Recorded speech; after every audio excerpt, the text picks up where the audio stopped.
Hey everyone, welcome back. Did the Chase app stop working right after you updated your phone to the latest iOS? This happens a lot with banking apps after a big iOS update. Here's exactly how to fix it. First, restart your phone completely.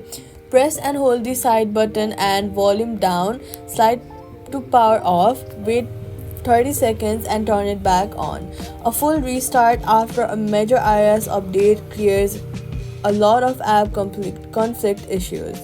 If Chase is still not working after the restart, go to the App Store and then tap on your profile picture icon in the top right corner and check if there's Chase update waiting. Bank apps release compatibility updates right after big iOS drops, so there's usually a fresh version ready. Tap update if you see it. If there's no update yet, the app is crashing, and what you gotta do is go to your settings app and then go to general and go to iPhone storage and find Chase app and just offload the app. Then reinstall it fresh from the app store.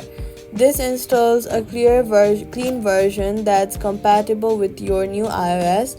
So all you've got to do is restart your iPhone after the update, check for a Chase app update, and if needed,